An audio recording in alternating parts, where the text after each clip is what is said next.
Good evening, all. A warm welcome to the ISA National PG online class. This is Dr. Swati V, Assistant Professor from the Department of Anesthesiology, Adi Chunchanagiri Institute of Medical Sciences, Karnataka, and I'll be one of the screen coordinators today. In today's session, we will delve into a case discussion of a patient with COPD posted for laparoscopic cholecystectomy. With increased global prevalence of COPD and laparoscopic surgeries almost becoming the norm for most surgical indications, this topic is not only a fundamental part of postgraduate curricula, but a very frequently encountered clinical scenario. Today's academic session with our esteemed faculty and well-prepared case presenters is aimed to ensure that all the postgraduates in attendance will be well equipped for both examinations and real-world challenges. But before we commence with the academic session, let us invoke the divine blessings of Ma Saraswati with this Saraswati Vandana.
May I now request Dr. Sukhminder Bajwa, sir, Honorary Secretary, ISA National, to please address the audience.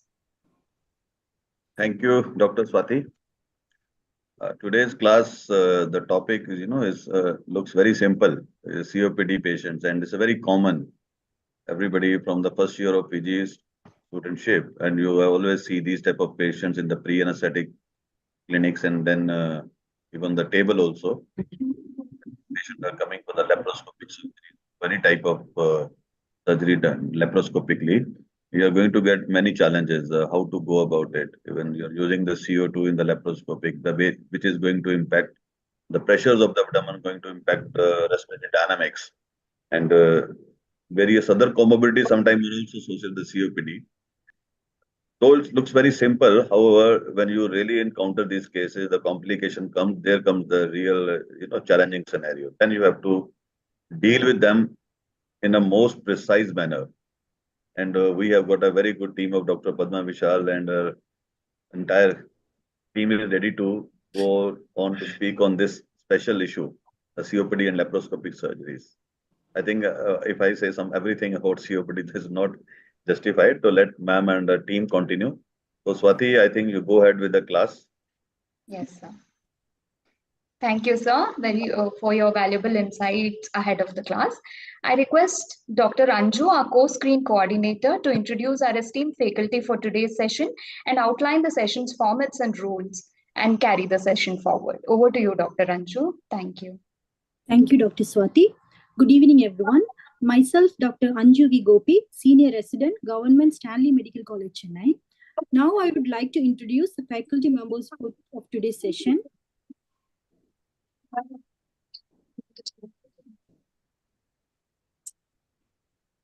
Today, we have Dr. Padma Amar Vishal Madam, Professor and HOD, Konisima Institute of Medical Sciences and Research Foundation, Amalapuram, Andhra Pradesh. For today's session, Madam has a PG teaching experience of more than 17 years, and she has a specialty interest in orthopedics, obstetrics, pediatrics, and regional anesthesia. And Madam has 5 publications in Index Journal. Welcome, Madam.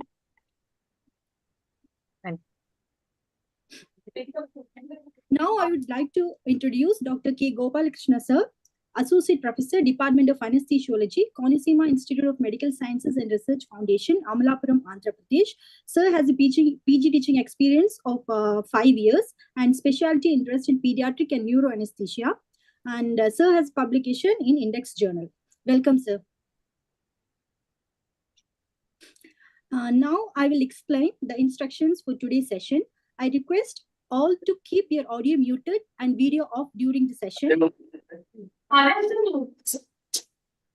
if there is any queries, it can be shared in the chat box and will be answered by the end of the session. Now I humbly request, invite Dr. Padma Madam to take over and moderate the session. Welcome, Madam. A very good evening to one and all. Greetings from the Konisema Institute of Medical Sciences and Research Foundation, Amalapuram, Andhra Pradesh. Myself, Dr. Padma Amar Vishal, Professor and Head of the Department, Anesthesia, and Dr. Gopal Krishna, Associate Professor. We are sincerely thankful to Dr. Bajwa Sir, Honorary Secretary, ISA National, for giving us this opportunity. My final year postgraduates, Dr. Pavni Nalla and Dr. Shrujana Malika, final year postgraduates from the department. Now they are presenting a case of COPD patient posted for elective laparoscopic cholecystectomy.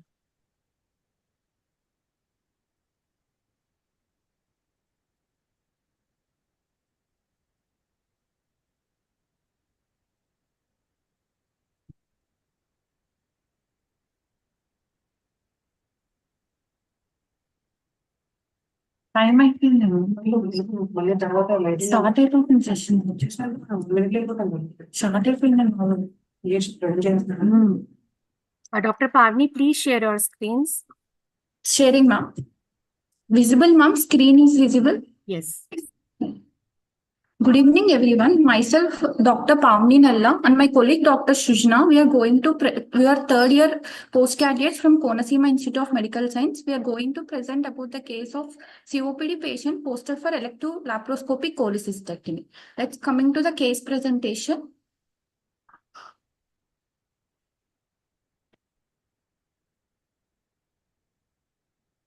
A 55-year-old male patient who is a resident of Odalrevu, Amalapuram, who is a daily laborer by occupation, presented to the KIMS hospital with a chief complaint of abdominal pain on and off since 3 months, cough since 5 years, and breathlessness since 4 years. History of present illness, pain abdomen since 3 months, which is sudden in onset, intermittent, colicky type of pain, with each episode lasting for 20 to 25 minutes, initially localized to periumbilical region, but radiating to right upper quadrant region. Pain is more with food intake. No history of fever, vomitings, diarrhea, jaundice, constipation, and chest pain. History of intermittent cough with expectoration since 5 years. Expectoration is scanty, white, mucoid, non-foul smelling, non-blood tinged, for which he took treatment from a local hospital. History of shortness of breath since 4 years, which is gradual in onset, progressed over years, exacerbated to smoke and dust, and he has to stop for breath while walking at a own pace on a level ground with a METs of greater than 4. No history of nocturnal awakening with breathlessness on lying down. No history of weight loss, loss of appetite, evening rise of temperature, no history of syncope, palpitations, swelling of lower limbs, and chest pain. History of 2 episodes past history. History of 2 episodes of breathlessness in an year. Last episode was 2 months back, for which he was admitted in the hospital and was treated with nebulizations and IV medications. No history of ICU admissions or ventilatory support. No history of coronary artery disease, hypertension, diabetes mellitus, pulmonary TB, epilepsy, CVA, thyroid disorders, food allergies, and bronchial asthma. No history of any previous surgeries and anesthetic exposure. Coming to medication history, patient was on Foraca 200 meter dose inhaler, 2 pours for BD, on salbutamol meter dose inhaler, 2 pours SOS since 2 months. He is compliant with medications. Coming to personal history, patient was on mixed diet, appetite was normal, no sleep disturbances, bowel and bladder habits are normal, Smoker since 30 years, 10 cigarettes per day with a 15 pack year. Occasionally alcoholic since 10 years. Family history, no history of similar complaint in the family. No history of bronchial asthma, pulmonary TB in the family. Coming to general examination, patient was conscious, coherent, alert and cooperative, moderately built and nourished with a height of 167 centimeters, weight of 58 kgs, BMI of 20.8 kg per meter square. Hair and skin are normal, no pallor, icterus, cyanosis, lymphadenopathy and edema. JVP was normal.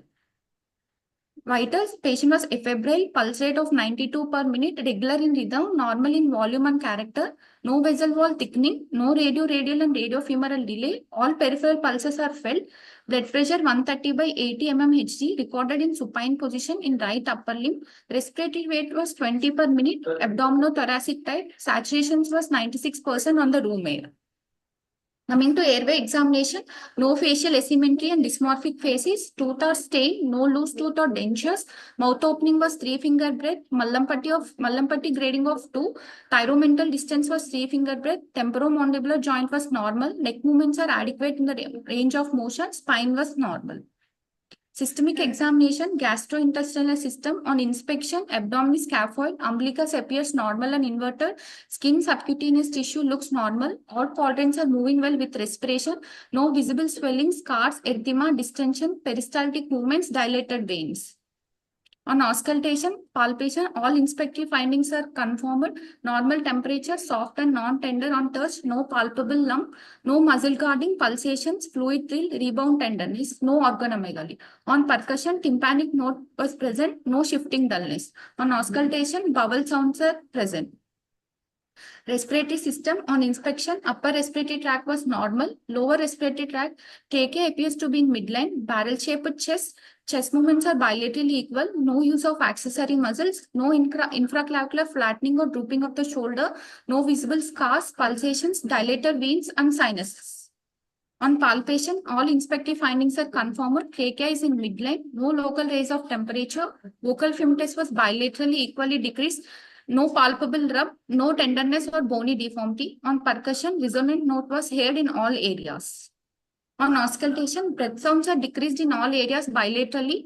Vocal resonance decreased in all areas bilaterally. Coming to bedside PFT, sub-RAS breath holding test was 20 seconds. Single breath count test was 25. Cough test was positive.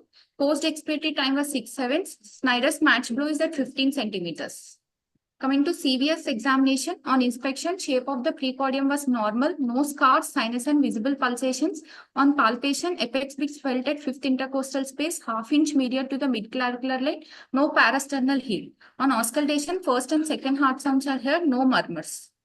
CNX examination, all higher mental functions are intact, speech was normal, no focal neurological deficits, cranial nerve examination was normal.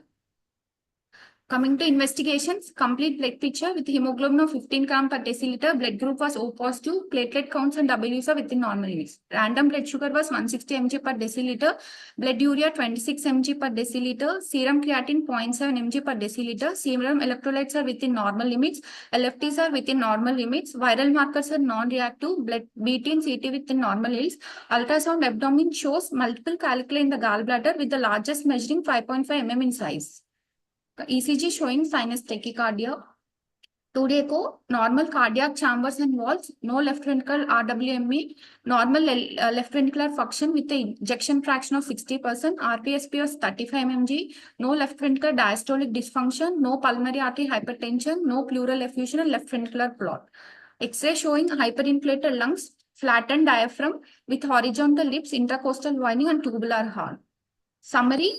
Coming to summary, a 55-year-old male patient who is a chronic smoker with COPD compliant with medications came with a chief complaint of pain abdomen and diagnosed with polylithiasis and planned for elective laparoscopic cholecystectomy. Okay, Dr. Pagni, with your summary, it is suggestive of COPD. So, what do you mean by COPD?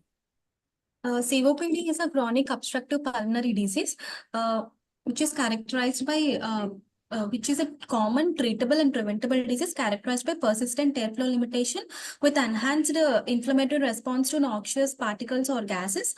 It has three components like emphysema, chronic bronchitis, and small airway disease. Where emphysema is a permanent dilatation of permanent dilatation of the air spaces distal to the terminal bronchioles with the destruction of their walls. Chronic bronchitis is a condition where there will be a chronic cough and sputum production for more than 3 months for at least 2 successive years and excluding the other causes of the cough. Small airway disease is a condition where there will be a decrease in size and number of the smaller airways. How you will differentiate between chronic bronchitis and emphysema? Chronic bronchitis, so there will be dyspnea, which will be intermittent, and mild to moderate, and cough will be persistent and severe. And the sputum production will be copious amount. And on examination, we can see auscultation. There will be wheezes and increased peripheral markings on X-ray. And on ABG will be there will be moderate to severe hypoxia and moderate to severe hypercapnia. And emphysema, there will be constant and progressive dyspnea with scanty sputum production. And on examination, there will be on auscultation, there will be decreased breath sounds. And on chest X-ray, there will be bulle. And ABG, we can see mild or absent hypoxia or hypercapnia. So what are the factors that influence the disease development and progression? The most important causative factor for COPD is smoking, and the other industrial pollutions, biomass fuel, and the genetic factors is deficiency of alpha-1 antitrypsin deficiency. The smoking, which is the main causative agent, it leads to inflammation, causing causing inflammation leading to accumulation of neutrophils in the small airways, causing release of inflammatory mediators, which results in fibrosis and fibrosis of the smaller airways. And it also causes hypertrophy and hyperplasia of the goblet cells, leading to increased secretions and damage the cilia, leading to decrease in mucociliary clearance. Due to hypoxemia, there will be pulmonary vasoconstriction, which results in raised pulmonary arterial hypertension, and it gradually results in right heart failure, leading to cor pulmonale. And due to alpha-1 antitrypsin deficiency, there will be unopposed action of the elastases, which causes alveolar wall damage. This results in enlarged air spaces, impaired gaseous diffusion, and air trapping, which finally results in emphysema. And they are emphysematous because of the air trapping. They are called as pink puffers. Whereas the chronic bronchitis patients, due to hypoxemia, there will be ventilation mismatch, and there will be presence of cyanosis, which they are all called as blue bloaters. So as you told, one of the symptom is cough. So what do you mean by productive cough? Productive cough is when the sputum production usually daily normal is less than 20 ml per day. If it is more than 100 ml per day, we say it is a productive cough. We can see the productive cough in conditions like bronchiectasis, chronic bronchitis, empyema, and lung abscess, and alveolar cell carcinoma, and necrotizing pneumonia. How do you grade dyspnea? Grading of dyspnea, respiratory dyspnea is based grading can be done by two classifications. They include Modified Medical Research Council classification and Roizen's classification. And by Modified Medical Research, which is the most commonly used, and it is divided into grade 0 to 4, where grade 0 is complaints of breathlessness on exertion, where grade 1 is breathlessness when hurrying on a level ground or when walking on a uphill, whereas grade 2 is they walk slowly when compared to their contemporaries, or they need to stop for breath after walking a distance. And whereas grade 3 is they stop after after walking 100 meters of distance, whereas grade 4 is they complain breathlessness even at rest. Coming to Roizen's criteria, it is a simple measure of classification dyspnea, where patient complaints of it is also classified into grade 0 to 4, where 0 is patient complaints of dyspnea there will be no dyspnea while walking on a level ground, whereas grade 1 is the patient can walk unlimited distance with a limited with their own pace, whereas grade 2 is they will walk a limited pace and a limited walk a limited distance with a limited pace, whereas grade 3 is patient complaints of dyspnea with mild exertion, whereas grade 4 is patient complaints of dyspnea even at rest. And according to our, in our case, the patient belongs to grade 2, grade 2 dyspnea with modified medical research council classification. So what concurrent medications the patient can be on, and what is the anesthetic implication of that? Patient may be on agents like bronchodilators. Patient may be on bronchodilators, steroids, and on steroids. Coming to bronchodilators, there will be beta-2 agonists, where there will be short-acting and long-acting. Short-acting drugs includes salbutamol and terbinafine, whereas long-acting drugs includes salmeterol and formoterol. They act by acting on beta-2 receptor present on the bronchial smooth muscles, causing bronchodilation. And whereas muscarinic antagonists, they act on muscarinic type 3 receptors, which helps in causing bronchodilation. There will be long-acting like tiotropium bromide, and short-acting like ipratropium bromide. Steroids include which are given all the bronchodilators given in the form of meter dose inhalers, whereas steroids include inhalational agents and systemic agents. Inhalational agents include budesonide and fluticasone, whereas systemic agents includes methylprednisolone and hydrocortisone. The anesthetic implication of these drugs, whereas on the prolonged use of bronchodilators, there will be tachycardia, hypokalemia, and erythemias are chance. On the prolonged use of corticosteroids, there will be adenocortical suppression, hyperglycemia, hypertension, osteoporosis. There will be delayed wound healing, etc. And patient will be also immunocompromised. So what details would you like to ask regarding the previous admissions? I mean to say, if any exacerbations are there, history of exacerbations. Previous admission, we will inquire about the exacerbations and if the exacerbations required any antibiotic therapy or any inhalational therapy or any oxygen therapy, or if there is any requirement of admission to the hospital, and if there is any requirement of NIV for the patient. So anything important here would you like to ask from a personal history, and what is the significance of it? In coming to personal history, we have to ask the risk positive factor of the COPD. In our patient, the positive factor is smoking, which can be told by pack years and smoking index, where pack years is the number of packs of cigarettes smoked per day into total duration of smoking in years. And if the pack years are more than 40, patient, there will be more complications, post-operative pulmonary complications, and one pack of cigarette contains 20 cigarettes. Coming to smoking index, it is number of cigarettes smoked per day into total duration of smoking in years. And according to smoking index, patients are classified into mild, moderate, and severe smoker, where mild smoker is if smoking index is less than 100, and the moderate smoker is 100 to 300, and severe smoker is greater than 300. And our patient belongs to moderate smoker according to smoking index. And the effects of smoking are like it as a carbon monoxide present in the smoking, and it has more hemoglobin has more affinity towards the carbon monoxide than oxygen. So there will be leftward shift of the oxygen dissociation curve. There will be decreased to 2-3 dCP level, which causes tissue hypoxia. And the nicotine present in the smoke acts on the adrenal medulla and also stimulates sympathetic system, causing increased heart rate, systolic blood pressure, and diastolic blood pressure.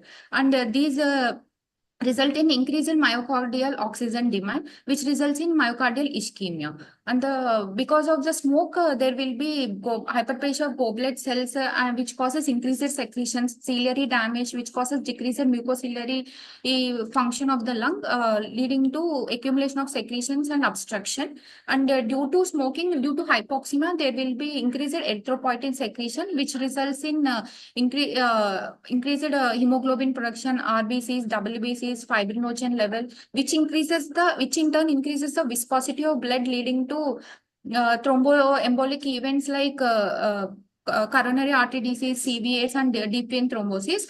And as smoke also causes relaxation of the lower esophageal sphincter, and patients may have more prone for pulmonary aspiration. In CNS, they have stimulative effects and depressant effects of smoking.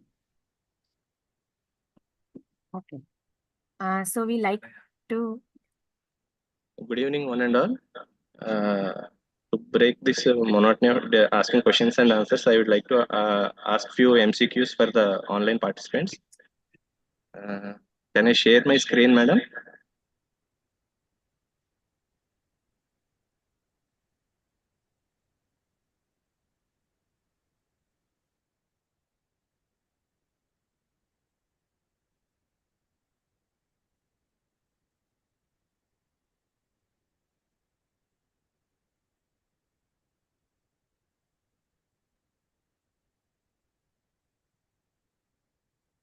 Am I audible, madam? It's getting Yeah, equal. you are audible. Coordinators can please Coordinators.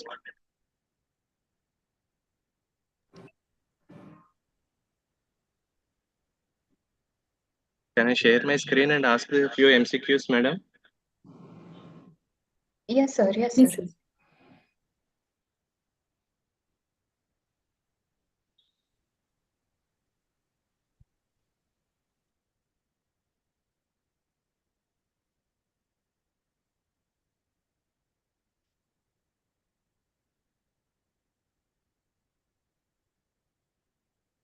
So,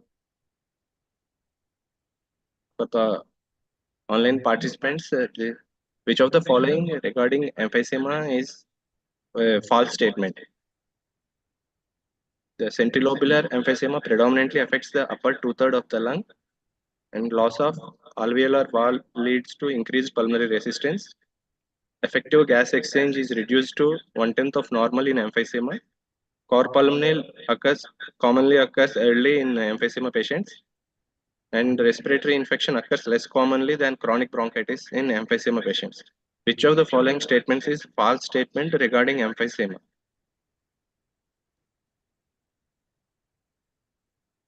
Most of the people are answering. Many people are answering, sir. The most common answer is D. Cor pulmonale commonly Okay. occurs early.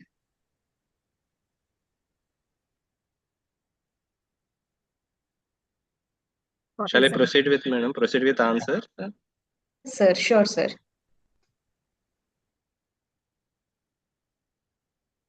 Yes, the answer is cor pulmonale occurs early. It is a false statement.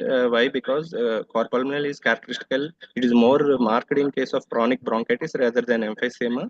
Why? Because in chronic bronchitis, there is more ventilation perfusion mismatch will be more, and they are more hypoxemic, resulting in increased pulmonary vascular resistance, leading to pulmonary hypertension, and thereby leading to right heart failure, and which is nothing but cor pulmonale, seen which is more predominant in chronic bronchitis rather than emphysema. And my next question is, in patients with chronic obstructive pulmonary disease, epratropium acts by, what is the mechanism of action of epratropium? That is a competitive inhibition of cholinergic M3 receptors, or non-competitive inhibition of cholinergic M3 receptors, non-competitive inhibition of cholinergic M2 receptors, or competitive inhibition of B2 receptors, competitive inhibition of B1 receptors. The mechanism of action of epratropium is by. A lot of people have answered B, sir. Non-competitive inhibition of cholinergic M3 receptors.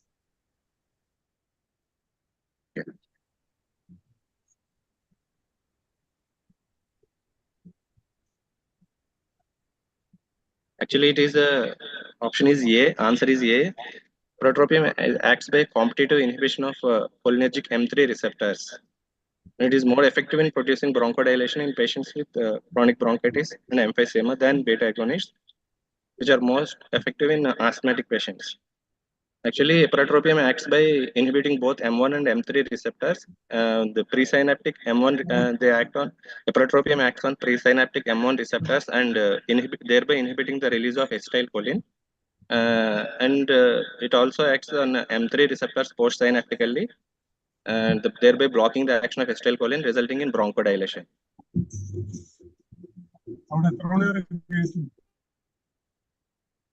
Any questions, sir? Okay, I'm sharing the next question. The maximum benefit from preoperative smoking cessation occurs at approximately 24 hours, 2 days, 2 weeks, 4 weeks, or 8 weeks.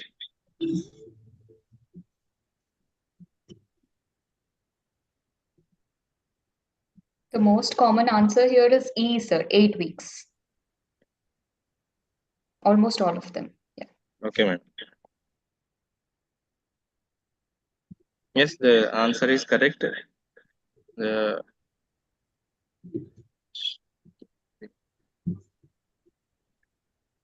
patients who smoke should be advised to stop smoking at least 8 weeks or 2 months before proceeding with elective operations to maximize the effect of smoking cessation. Or it should be at least 4 weeks to gain some benefit from improved mucociliary function. And the normalization of mucociliary function requires 2 to 3 weeks of abstinence from smoking, during which time the sputum production increases. Next question also regarding smoking only. Which of the following statements is false regarding cigarette smoking? Smoke increases mucus production and decreases ciliary motility. Smoking leads to a decrease in proteolytic enzymes in the lung that directly cause damage to lung parenchyma.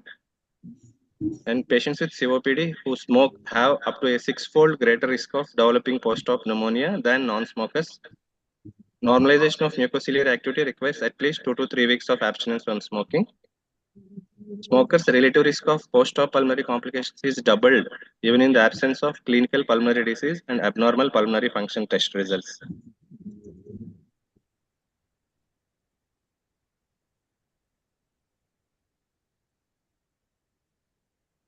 Which of the following statements regarding cigarette smoking is false statement?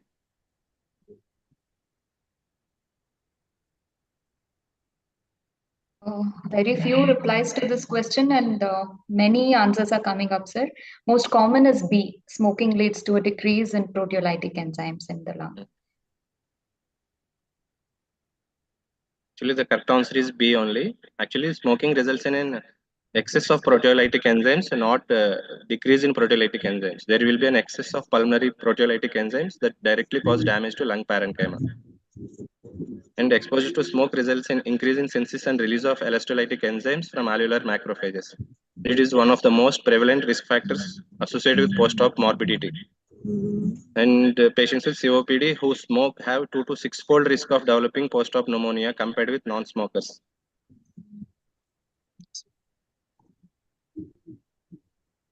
Okay, madam. Now shall we continue with the discussion, case discussion? Yeah, thank you, Dr. Gopal Krishna. Now, my next question is, what are the main points to be considered? Patient. Hello. Oh, patient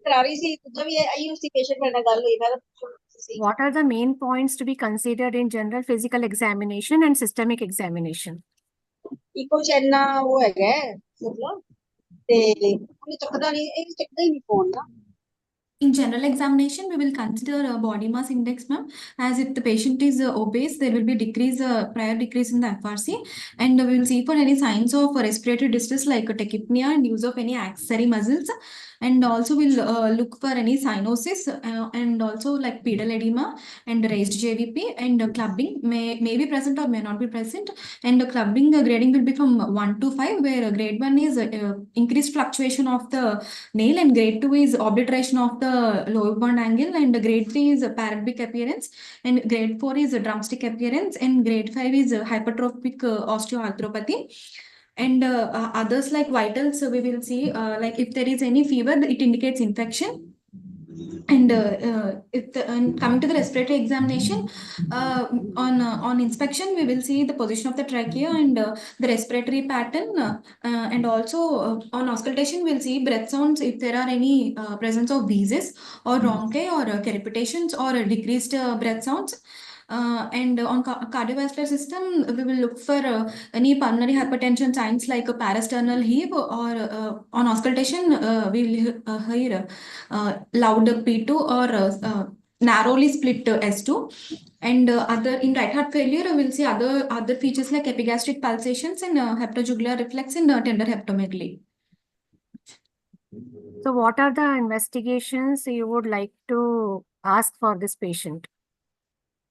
Investigations like routine investigation, complete blood picture, where to rule out a presence of any anemia or not, to see the total WBC count and differential count, where eosinophils and neutrophils are more in case of COPD, and random blood sugar, LFTs, as it is in cholelithiasis case, to rule out any obstructive pathology, and renal function test, blood grouping and typing, and ECG to rule out any cardiac involvement, like which can be seen as pulmonale and right ventricular hypertrophy.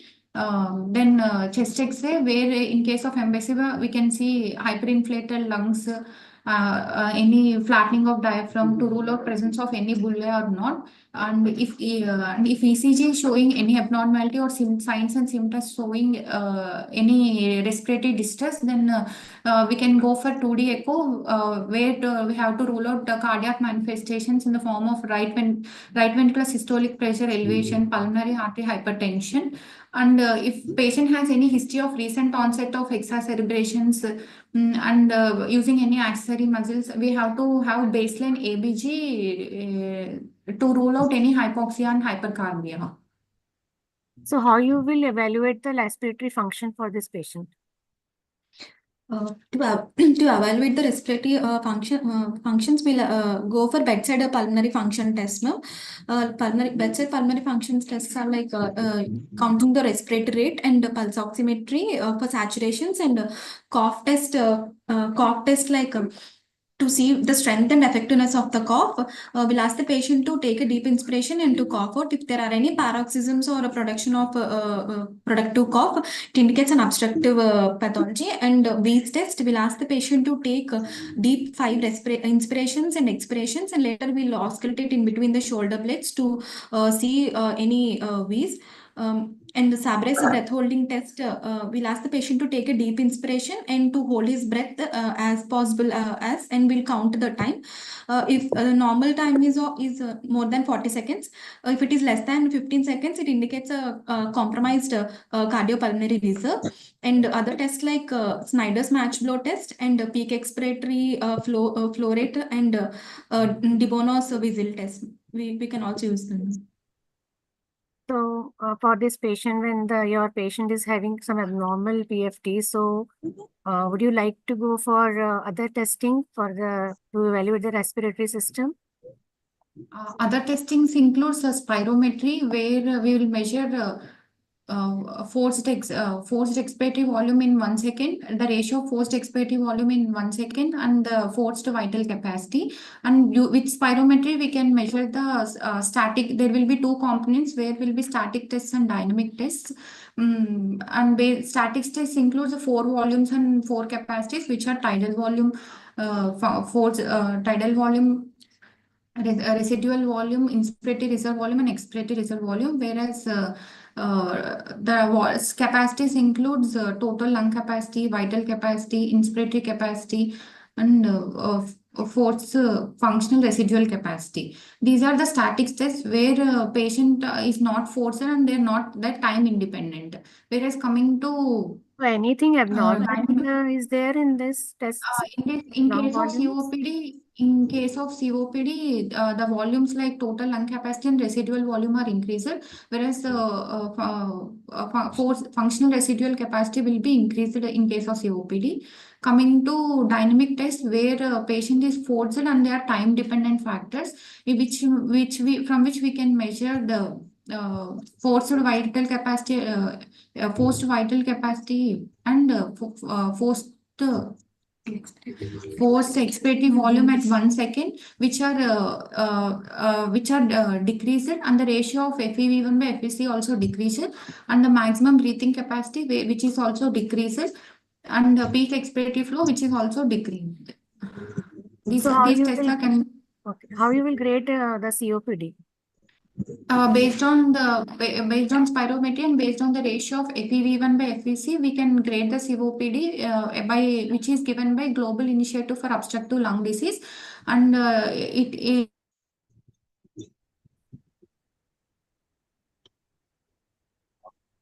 also by predicting the FEV1 in grade 1. The mild condition, the FEV1 by FVC ratio is less than 0.7, and the predicted FEV1 value will be greater than 80%.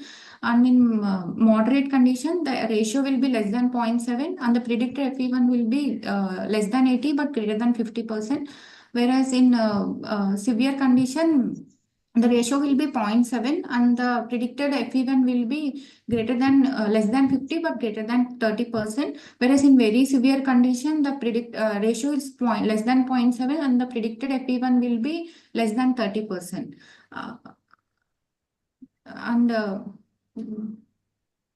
What are the predictors of postoperative complications?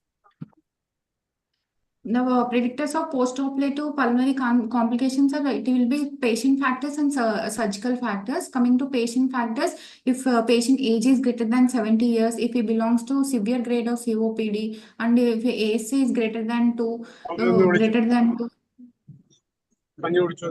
Please continue. With greater than 2, and presence of any comorbidities, presence of cardiac involvement, these results in more chance of postoperative exacerbation history, use of accessory muscles of respiration. These all leads to postoperative pulmonary complications, and if PAC years are greater than 40 also, there will be more chance of complications. Coming to surgical factors, if patient any upper abdominal surgeries, thoracic surgeries, if long duration of surgeries, long duration of general anesthesia, laparoscopy, long duration of general anesthesia, these are also results in postoperative pulmonary complications. So now we'll have another set of MCQs.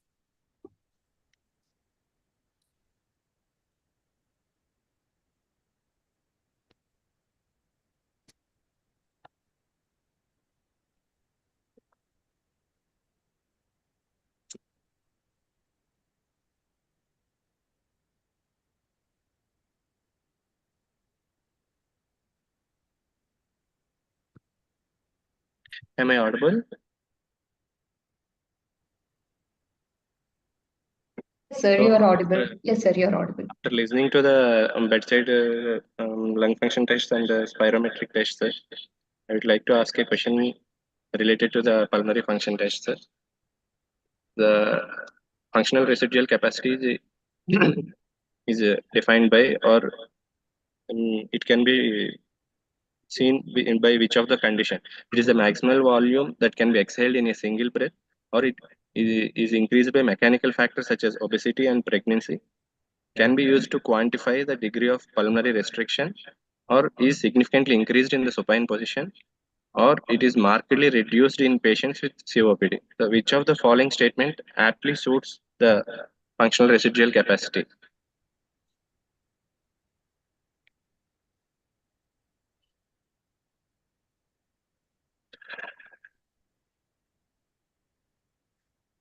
Is the maximal volume can be exhaled in a single breath, or it is increased by mechanical factors such as obesity and pregnancy, or it can be used to quantify the degree of pulmonary restriction, or it is significantly increased in the supine position, or is it markedly reduced in patients with COPD?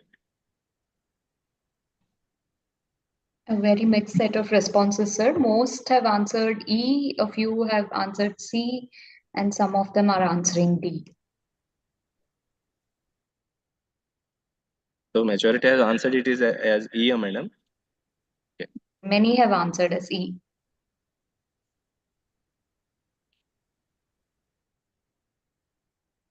So the correct answer is C. Actually, E is a functional residual capacity is increased in patients with COPD. Actually, the residual volume will be increased, and the FRC also will be increased in COPD patients.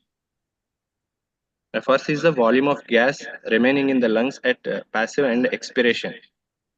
Residual volume is the gas remaining within the lungs at the end of forced maximal expiration, and this is process that cause reduction in the FRC is include lung injury, pulmonary edema, pulmonary fibrotic process, and atelectasis.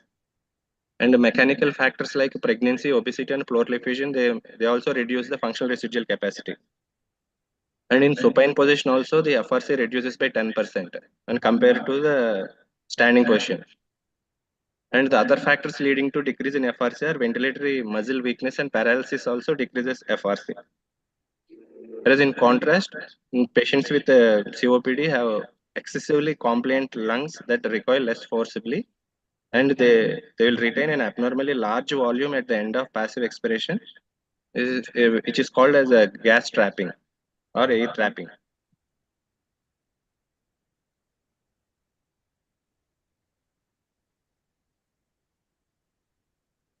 Next question is, which of the following tests is most useful and cost effective in screening overall pulmonary function?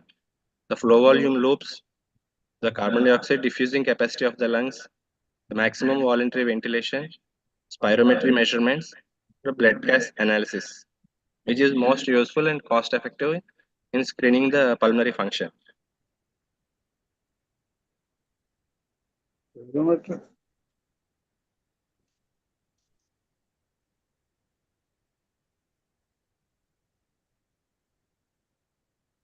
Many have answered D, sir. Spirometry measurements.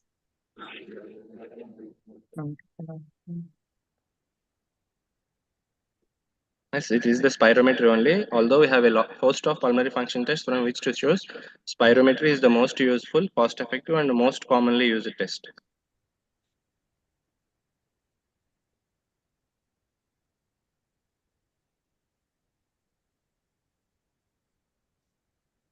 As our postgraduates have described the severity of grading of COPD as per Global Initiative for Obstructive Lung Disease criteria, which of the following parameters is expected in a spirometry for a moderate stage 2 COPD?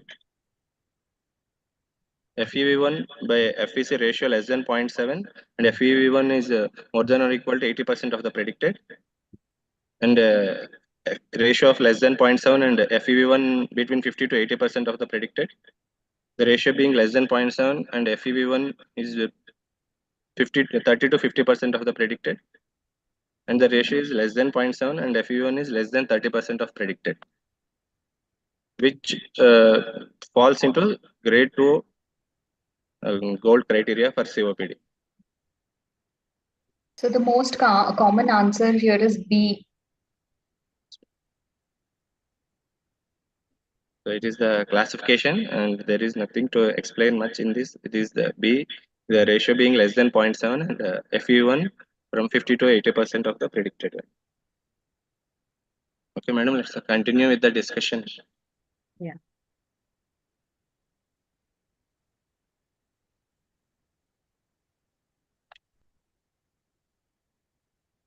It's low volume groups and all we have.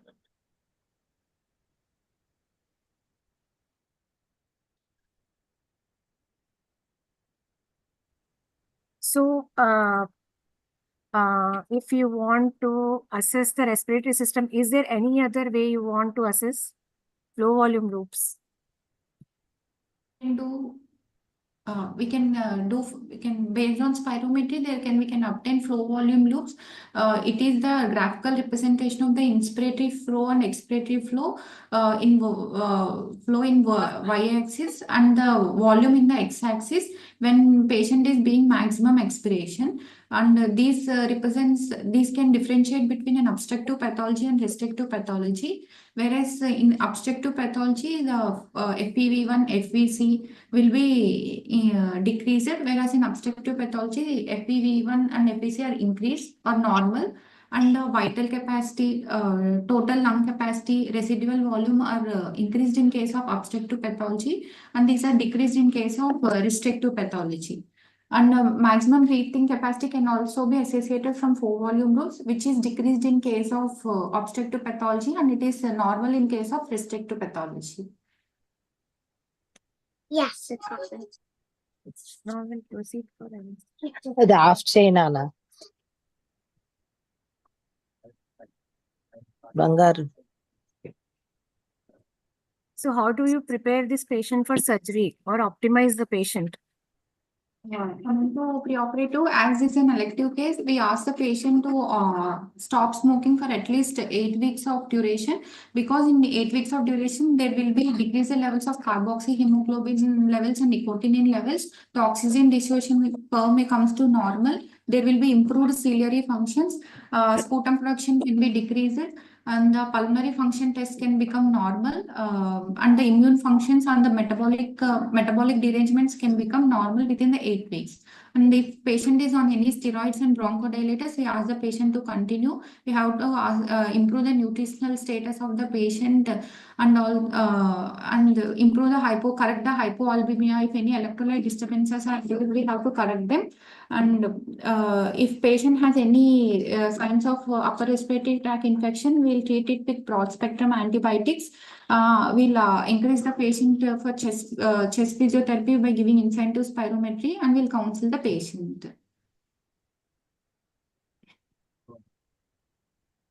What are the anesthetic concerns in this patient? In case of being a COPD patient. In case of COPD, the main concerns are because of secretions, hyperreactive airway. There can be dynamic hyperinflation and autopip, and as it is posted for lap cholecystectomy, there can be physiological changes that can occur due to pneumoperitoneum. Intraoperative complications like bronchospasm, and postoperative complications can also be more in case of COPD patients.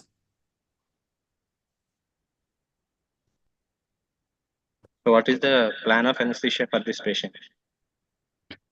The plan of anesthesia for this patient is general anesthesia with epidural anesthesia, sir. General anesthesia is used because of we can have a controlled ventilation, and CO2 elimination will be there. So we prefer GA, sir. Regional anesthesia for perioperative analgesia, and to reduce the muscle relaxing dose intraoperatively, and postoperative analgesia also. Postoperative complications also can be reduced if we will give a continuous analgesia. Okay. Yes. And early mobilization and all will be fasting. Yes.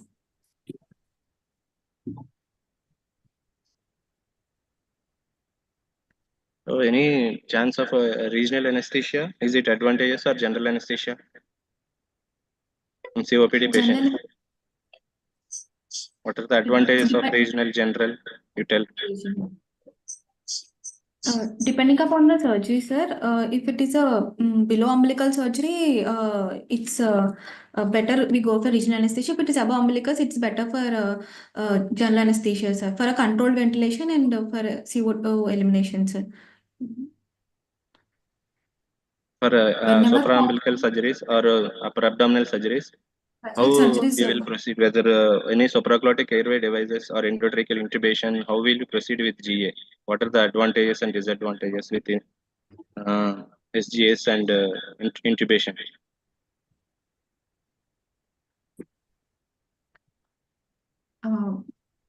Supraglottic airway devices. So what do you prefer for this patient? Or what are the advantages of supraglottic airway device over intubation in these patients? General anesthesia, it allows for controlled ventilation, ma'am, and for the comfort of the patient, in case of any prolonged procedures, endotracheal intubation is the good choice, ma'am. But in case of supraglottic airway device, as there are although it's elective case, there are chance of aspiration will be more. And if we raise in airway pressures, which we cannot manage with the supraglottic airways, which can be managed easily with endotracheal intubation. Yes, there will be good airway control if you keep places of endotracheal tube. And as your plan is to proceed with laparoscopic cholecystectomy, there may be pneumoperitoneum, there will be rise in intra-abdominal pressure.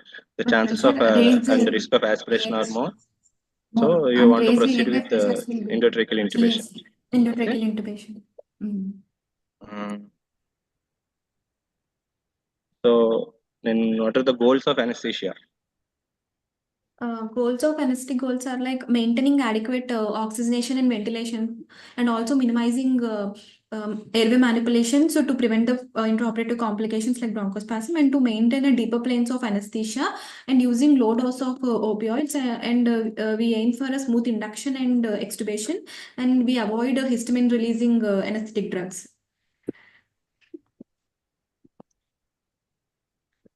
So any effect of opioids on these patients, particularly or benzodiazepines? So, we usually prefer low dose of opioids, as opioids causes more respiratory depression. So we avoid we prefer a lower dose of opioids. Short-acting opioids. Short-acting opioids. And lesser doses of benzodiazepines. How will you proceed with anesthesia? On day before surgery, we'll follow the routine NBM orders, and we'll give anxiolytics like alprazolam 0.25 mg, and also we'll give H2 blockers, and we'll continue the bronchodilators which the patient is using. And on the day of surgery, we will give the bronchodilators 30 minutes before the surgery, and also we'll give anti-acid prophylaxis like H2 blockers, and we will bring those bronchodilators which the patient is using to the OT, and after shifting to the OT, we'll connect all the standard monitors to the patient, and like SpO saturations, ECG, NABP, and we'll keep ETCO2. And pre-medication, we'll give with injection glycopyrrolate of 0.01 mg per kg, and midazolam of 0.05 mg per kg, and fentanyl of 1 to 2 micrograms per kg, and we will induce with mostly we'll use a propofol, as it is mostly, it causes bronchodilation, and it blunts the respiratory reflexes, and then we'll do give the muscle relaxant of choice for these COPD cases are like vecuronium, as other muscle relaxants like atracurium, they release histamine, so we avoid them. So we'll give with the vecuronium. Just before the intubation, 90 seconds before the intubation, we will give injection loxicod of 1 to 1.5 mg per kg to the patient to attenuate the pressure response. And after intubation, we will maintain the patient with inhalational agent like isoflurane, and perioperative epidural top-ups. Is there there any concern for you asked, man? Is there any concerns with the long-standing steroid therapy? Because of long-term steroid therapy, there will be adenocortical suppression, which so that the counteracting mechanisms which are like if which are seen are absent when we started anesthesia, like regulatory mechanisms are absent and are blunted, and there will be delayed wound healing. Hyperglycemia. Continue the And we steroids. have to how will you replace whether he is taking long-term steroids? Means how will you replace there will be adenocortical suppression? How will you replace the steroids? if patient is taking less than 10 mg per day dose of prednisolone, if either it is a minor surgery, moderate surgery, or we have to continue the preoperative steroids, and during anesthesia, during induction, there is no additional dose of steroid is required. If patient is taking greater than 10 mg of steroid per day, if it is a minor surgery, we'll ask the patient to continue the preoperative steroid, and 25 mg of hydrocortisone should be given before induction. And postoperatively, we'll ask to continue the preoperative steroids. And if a patient is posted for moderate surgery, preoperative steroids should be contained, and before induction, last to take 25 mg, we'll give IV 25 mg, and postoperatively, we'll continue hydrocortisone for 24 hours.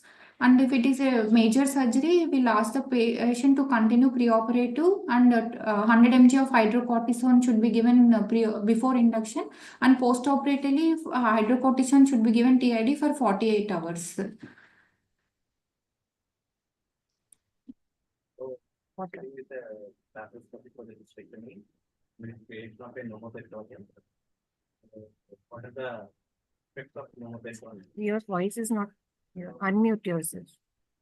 So you are proceeding with a laparoscopic cholecystectomy in this patient. What are the possible effects of pneumoperitoneum on other systems? The effects of pneumoperitoneum are mainly due to raised intra-abdominal pressures and hypercapnia. Due to raised intra-abdominal pressure, in case of respiratory system, there will be after insufflation of CO2, there will be subphleal displacement of the diaphragm, which causes increased airway pressures, leading to reduced functional, subphleal displacement, which causes reduced functional residual capacity and increased airway pressures, which also decreases the pulmonary compliance.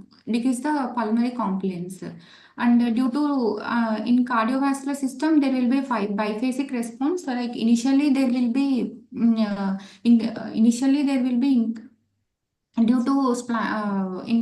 increased preload due to splanchnic vasoconstriction, and later due to compression of inferior cava and aorta, there will be decreased cardiac output, and due to hypercarbia, there will be sympathetic stimulation later, which results in tachycardia and hypertension. And systemic vascular resistance will be decreased due to raised intra-abdominal pressure.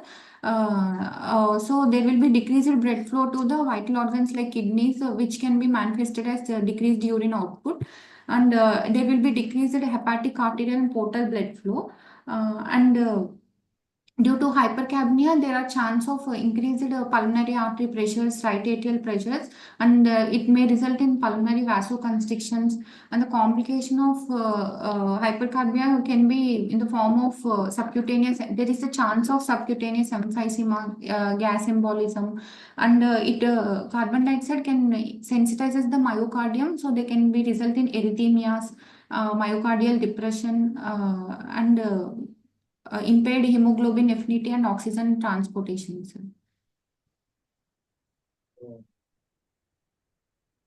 So what are the ventilatory strategies in this patient, known case of COPD? What precautions will you take while ventilating this patient, and in order to prevent the post-op complications and all?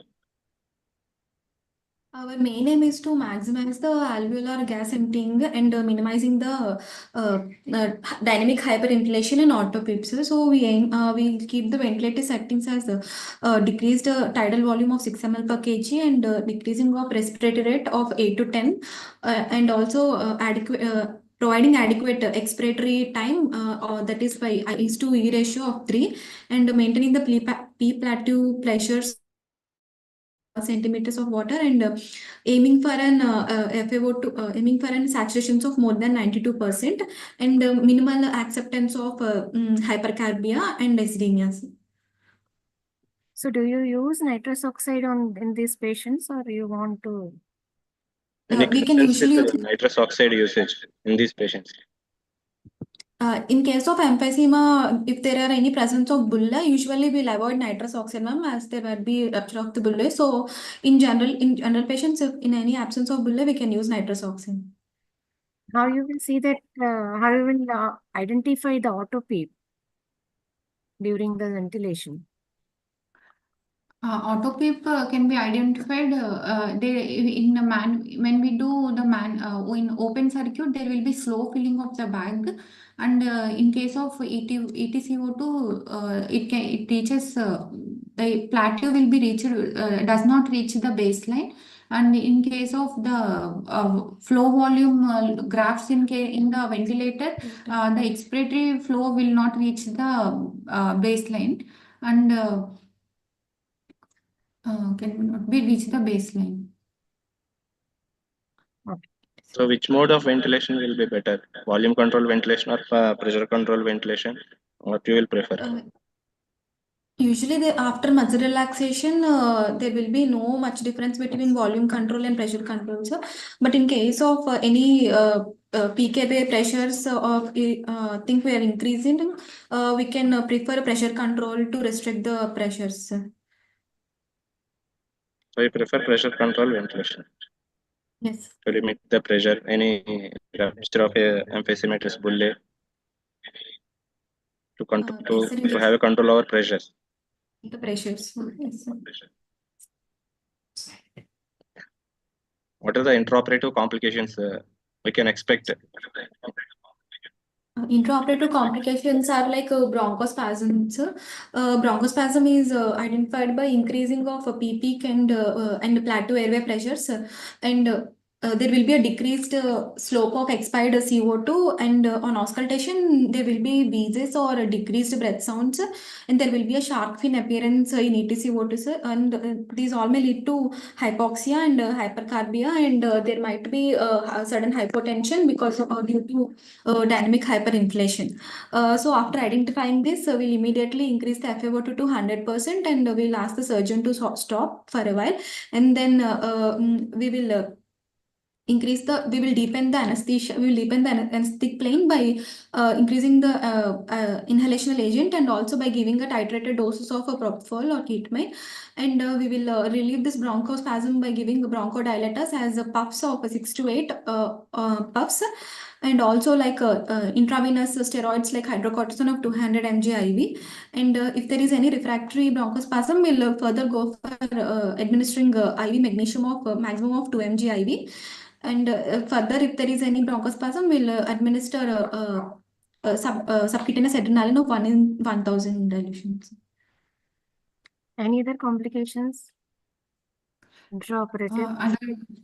Other complications, like if any pneumothorax, due to pneumoperitoneum, there is a chance of pneumothorax, air embolism, under intraoperative hypertension, and also which intraoperative hypertension can be managed by giving this antihypertensives like fast onset of actions like beta selective drugs like esmolol, 0.5 mg per kg of dose, and also we have to deepen the plane of the anesthesia, and also we can use dexmedetomidine. If patient is hemodynamically stable, then you can use dexmedetomidine at a dose of 0.1 mic per kg as a loading dose.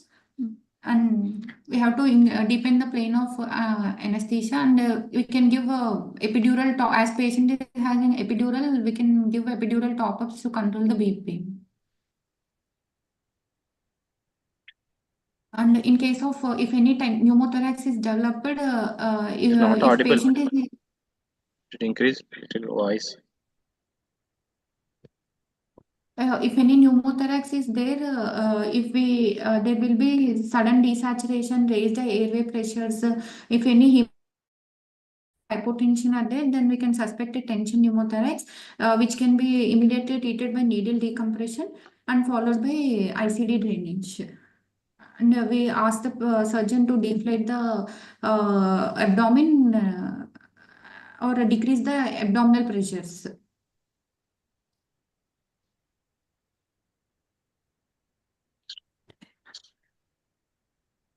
Is there any capnothorax can develop? In case of prolonged surgeries, there might be capnothorax. No, when it will develop? For all normal patients or any other thing?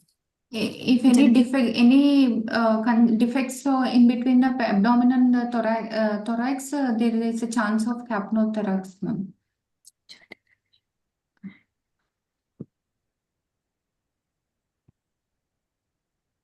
How you will extubate this patient?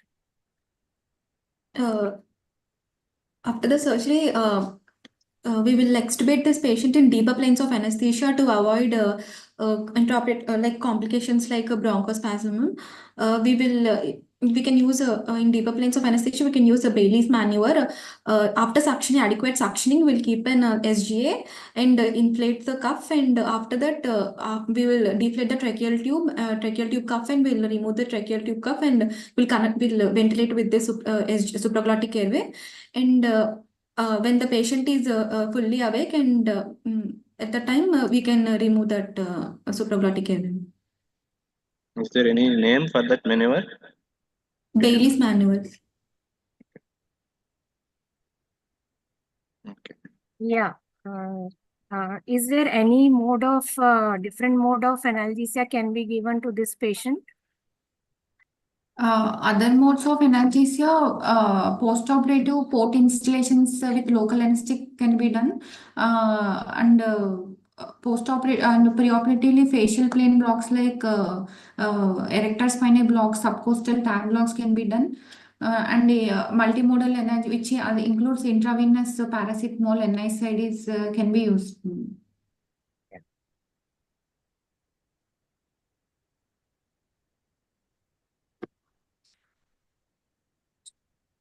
So, how will you manage the patient postoperatively?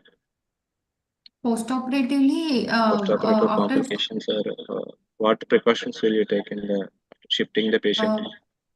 we'll make the patient with the head and elevation and in propped up position. We'll supplement with oxygenation, and pain should be managed efficiently with using epidural top-ups for 48 hours and also IV medications. Then we'll encourage the patient for chest physiotherapy to prevent atelectasis. And incentive spirometry. And if patient is using meter dose inhalers, we ask the patient to continue the meter dose inhalers.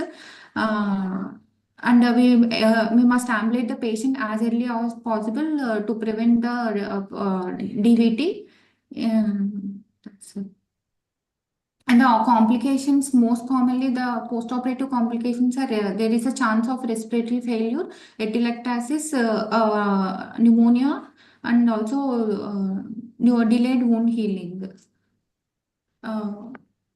If any respiratory failure is there, we should, if required, patient should be managed with the non-invasive ventilators. And if ventilator is also required, we have to continue the post-operative ventilation, mechanical ventilator.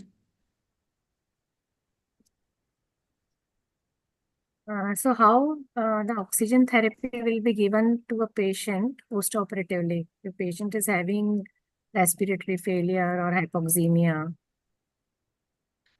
We will target for an saturations of between above 92, ma'am. 88 to 92. As in COPD patients, there will be decreased oxygen drive because priorly they will be having hypercapnia. So we'll aim for about 88 to 92% of saturation.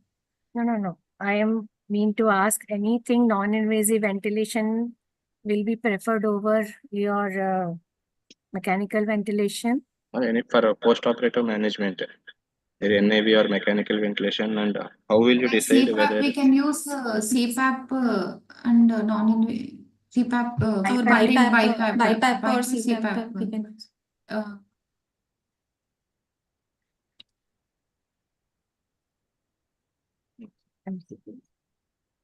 MCQs, huh?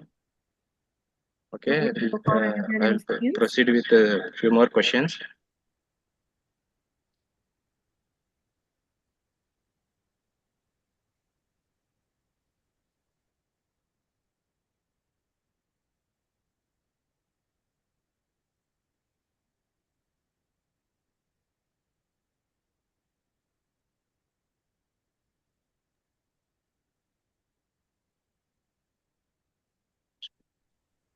I'm unable to see this. Eh? So all of the following, able to remove this thing. Sir, we are able to see the screen.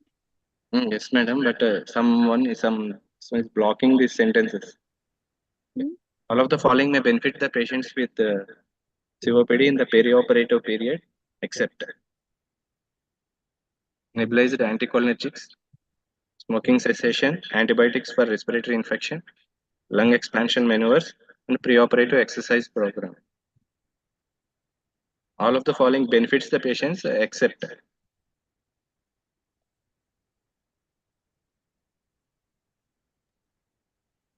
Many have answered E, sir. A few of them have answered D.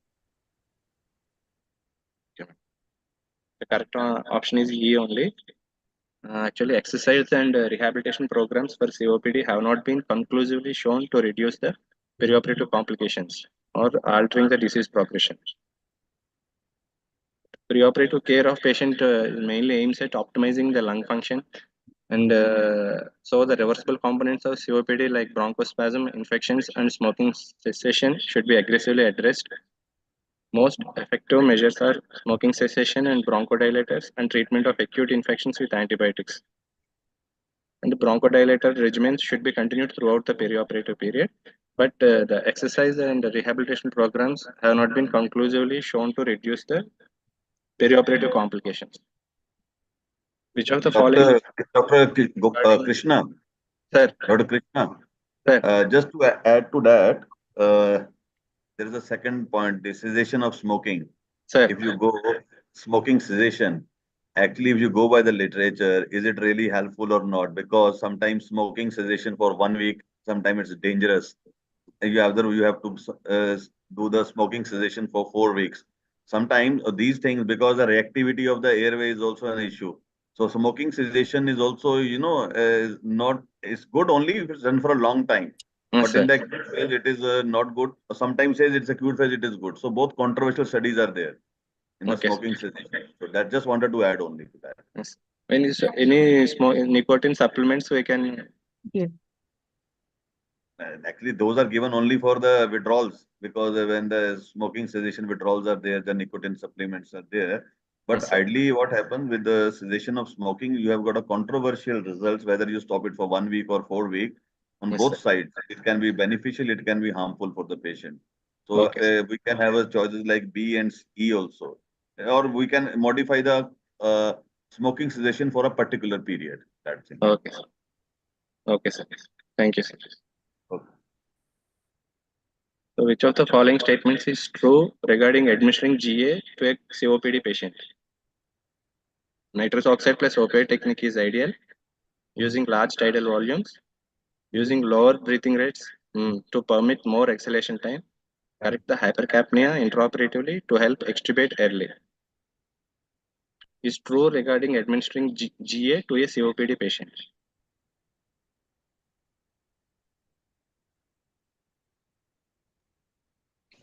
A lot of them are answering C, sir. Use lower breathing rates. Actually, our PGs have discussed this thing. Actually, nitrous oxide is better avoided because it may cause spontaneous pneumothorax. There may be rupture of bullae and all. And opioid can be used, but with caution. Short-acting opioid should be used. Lower tidal volumes and lesser respiratory rates are preferred, and more exhalation time should be given. And permissive hypercapnia can be done in these patients. Air trapping and development of auto-PEEP can be decreased by providing a prolonged expiratory time. This can be done by using a normal tidal volume and a slow respiratory rate and an IE ratio of 1:3 or 1:4. Care should be taken to avoid hyperventilation and creation of a respiratory alkalosis, as these patients tolerate marked hypercapnia secondary to hypoventilation.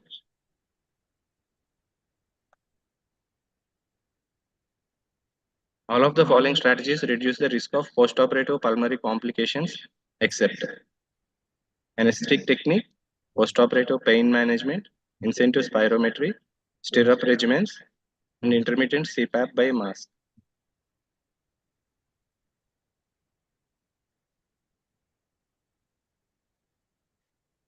All of the following strategies reduce the risk of post-op pulmonary complications except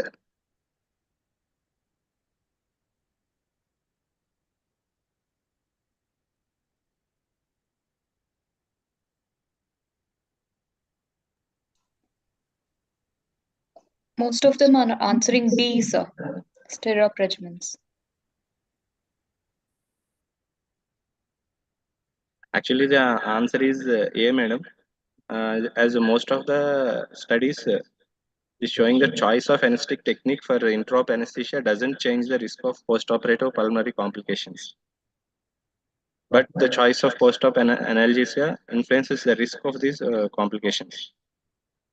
And the epidural analgesia is also particularly, the studies is showing that there has been markedly decreased risk of post-op pulmonary complications with epidural analgesia. And incentive spirometry, post-op pain management, everything is given. These stirrup regimens, I could not get much data, but it is also similar to like incentive spirometry techniques. But there it contains 5 maneuvers in that. It includes the deep breathing, coughing, positioning, mobilization, and pain management. They are the maneuvers that are followed in stirrup regimens. And it has been shown that they are as effective as incentive spirometry in preventing post-op pulmonary complications.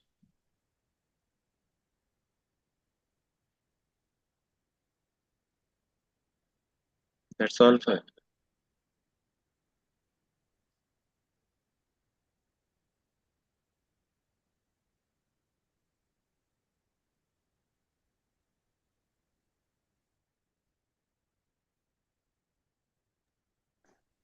So can we move on to the answering question answer session, sir? There are a few questions in the chat box. How do you treat intraoperative bronchospasm, which was already dealt with by the postgraduates? And any benefit from segmental spinal? That's one of the questions to PGs. Yeah, segmental spinal can be given the people who are practicing it, maybe because we are not practicing here, but like maybe it is beneficial because it is avoiding your intubation and all. So we don't have much experience with segmental spinal.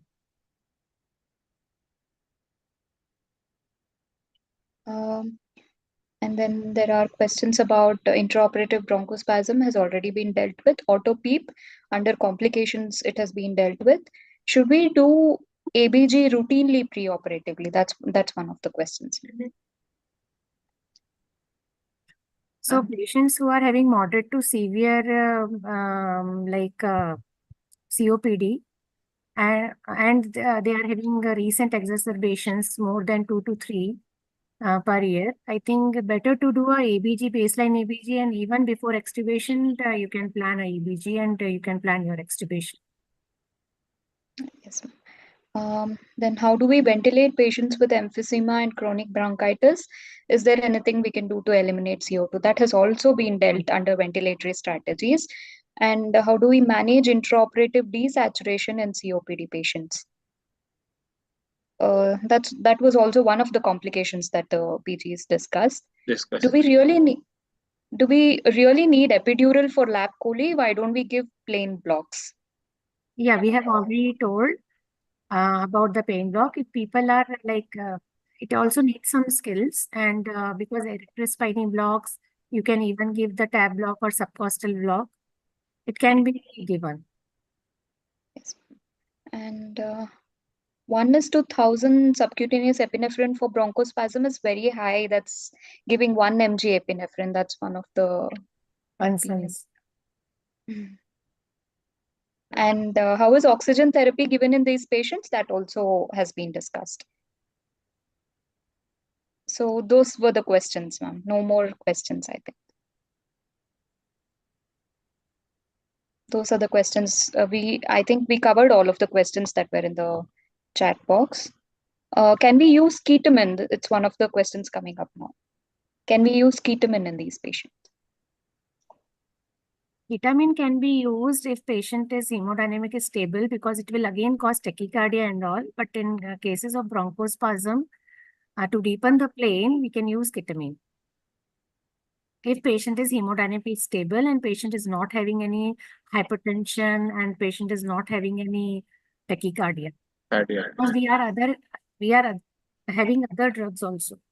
Ketamine can be used. It is a potent bronchodilator and analgesic. And role of intrabronchial adrenaline in severe bronchospasm.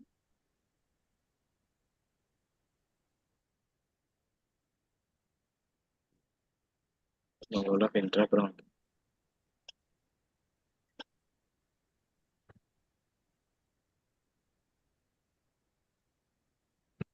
Sir, you can answer that.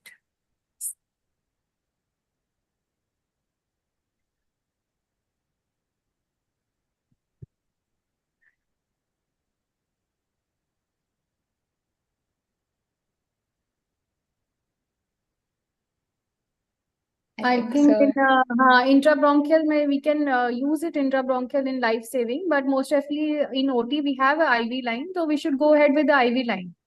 So 1 in 1 like 1 mg can be given, but we have to use double the doses for the endobronchial. Yes. So whatever IV doses we are using, we have to double for the endobronchial. It is mostly done when there is a severe life-threatening bronchospasm and IV line is not in situ. So yes, definitely you can use intrabronchial, endobronchial ADR. Thank you, ma'am. Next, for hypercapnia, we should maintain high respiratory rate, but why low respiratory rate as a strategy? I don't think that was. Yeah, we have to reduce the minute ventilation, but to counteract the hypoxemia, we have to increase the inspiratory peak pressures, inspiratory peak flow, because we are keeping the minute ventilation very less. So it may induce hypoxemia.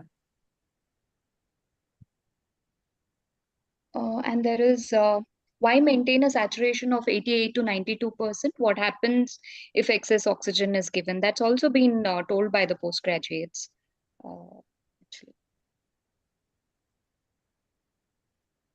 Yes, ma'am. Most of the questions are, I think all of the questions are answered here.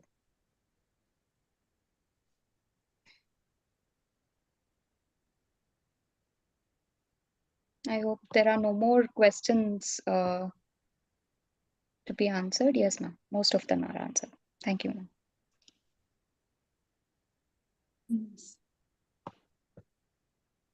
I think ma'am has taken a very nice class and everything has been answered very nicely. Anybody wants to ask some question can ask from the audience and raise a hand.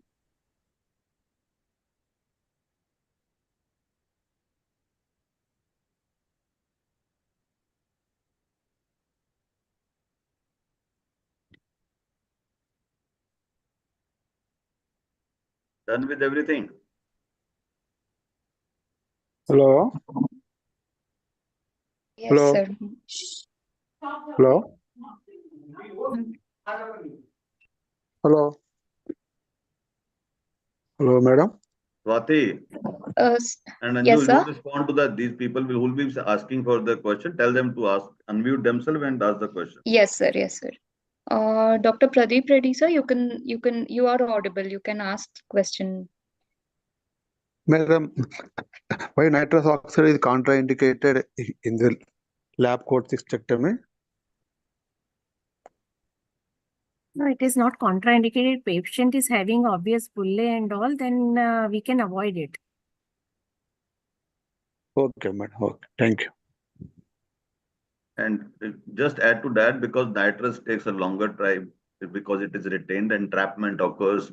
So definitely the patient with the emphysema will be having a more disadvantage when you are using nitrous oxide in the chronic emphysema, where the walls are very, very thin and any inflation of the bulle can rupture. You can have a catastrophic complication like pneumothorax and other things also. Okay, okay. And if we want to maintain the avoid the awareness, we can have BIS monitoring. And if you are practicing with other inhalation agent or IV agent, we can continue the level. Like we have to maintain the deeper planes if you are having a BIS monitoring. Okay, madam. Thank you, madam. Okay. Thank you, madam. Okay.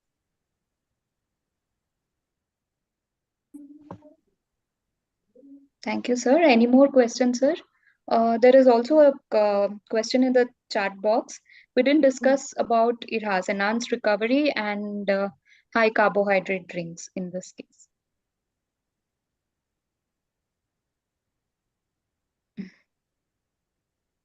Our PG students are they are very happy with this question. Let them answer.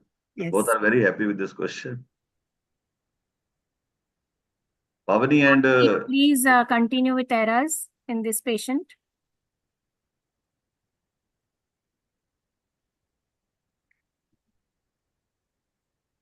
Pavani.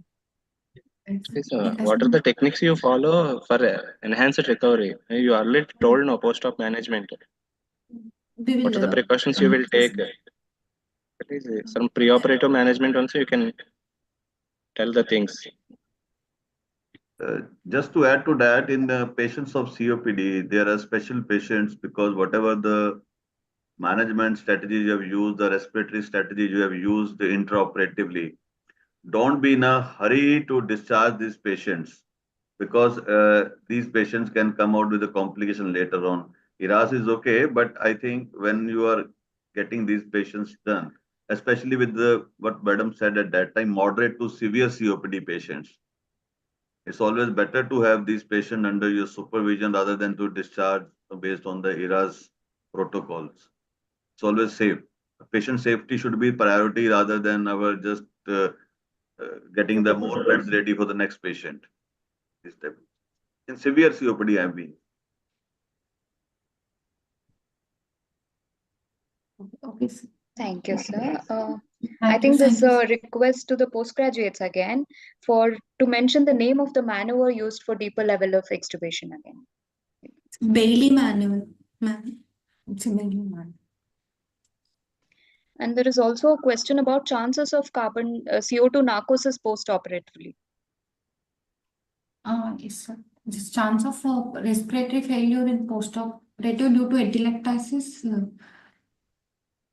and due to pain, due to inadequate analgesia, there is a chance of atelectasis and there can be chance of respiratory failure. CO2 retention leading to respiratory failure and respiratory acidosis. Pavani, actually what happens in the COPD patients, again, is an individual based, whose respiratory drive is at what level of CO2.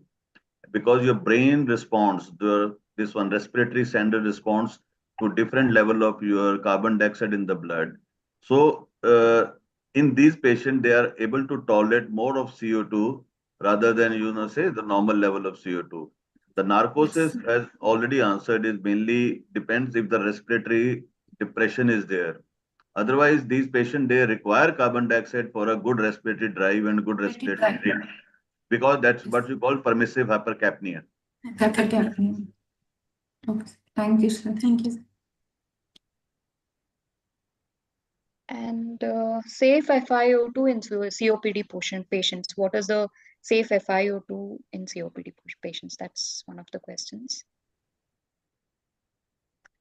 100% oxygen is FiO2 one is not required. Maybe 80 to 90%, 70 to 80%. You can't mention safe. Depending Thank you, upon.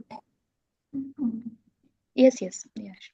Again, ma'am, I think that question is basically aimed at how much you wash out CO2. Whether you are using the mixture of the oxygen or air, or maybe nitrous oxide in some certain patients, or I think better to use the air mixture here also. And FiO2 you using 100% should not be used in these patients. That's a main answer. And the rest of the, I think FiO2 depends upon your, if you have done the ABG in these patients, it's better to go like that.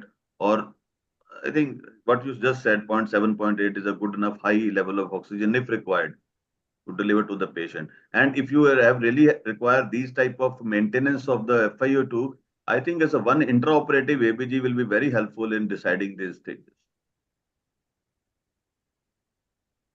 Thank you, sir. Actually, that was one of the questions. Any use of intraoperative ABG? Sir has already answered, and ma'am has also told the importance of pre-extubation ABG. So that's one thing. And yes, sir, the questions are done.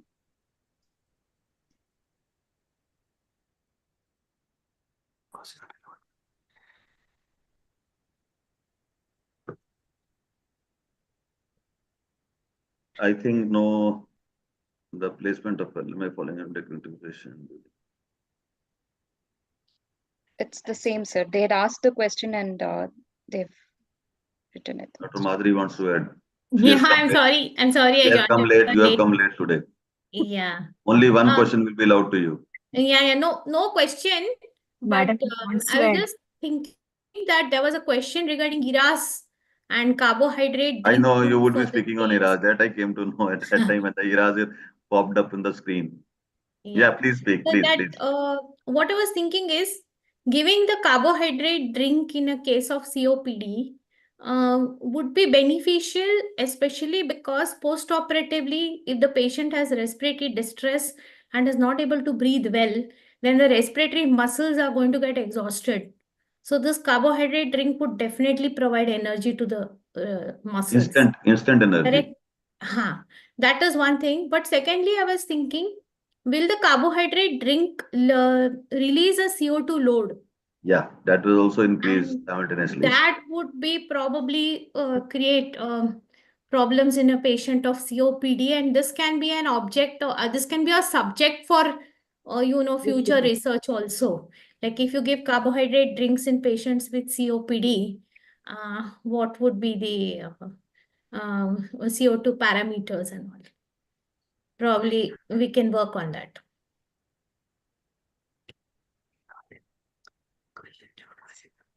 There's one more question. Any role of Haldan effect and HPV in COPD patients?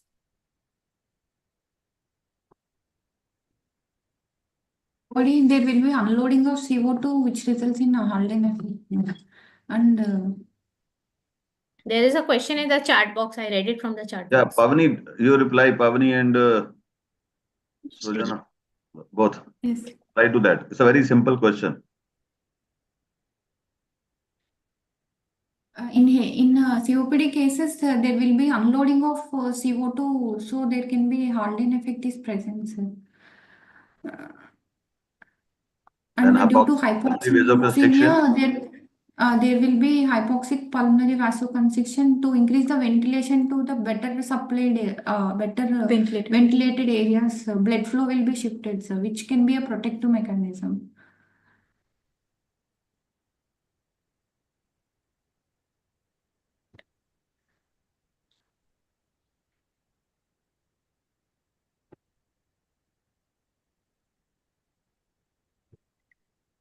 I think before somebody asks question, let's do some honor for our faculty and students today.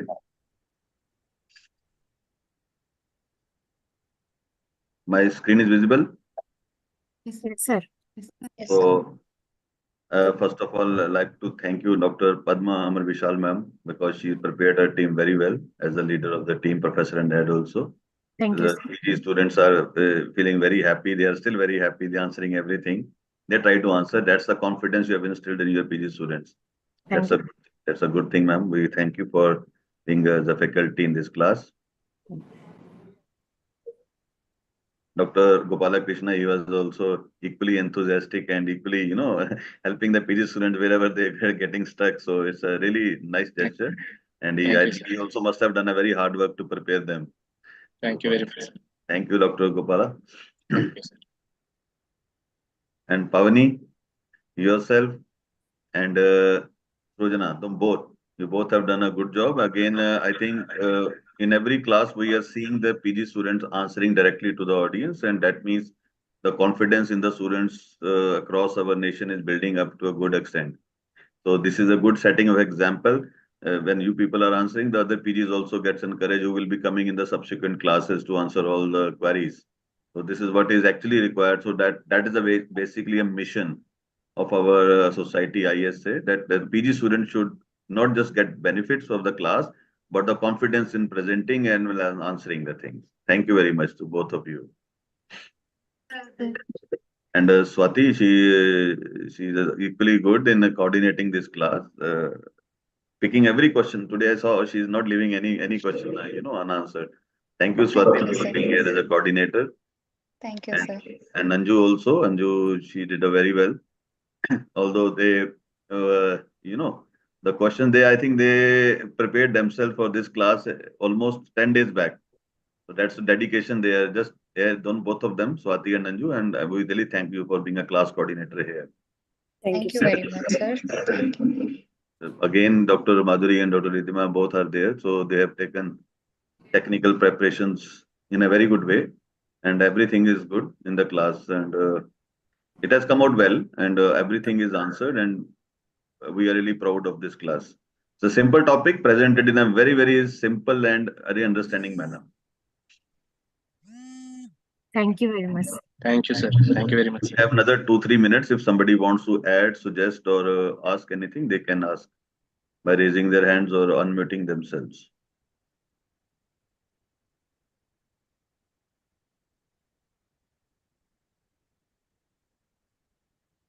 See, my words are being echoed by other people also, na? Sir, if anybody wants to add to it, like more things also, they can add. I can only add one thing. Give if they answer very well in examination, both Pavani and Surajana, then give them a gold medal. Thank you. Thank you very much. Thank you, sir. Thank you, sir. Fine. That I have given a sifarish for you people both. Okay. Thank you so much, sir. Yeah. So if nobody is asking anything, I think it's a better time to leave now. So we always end the class by saying, long live ISA. Long live ISA. Long live ISA. Good night, everyone. Good night. Good night. Thank you, sir.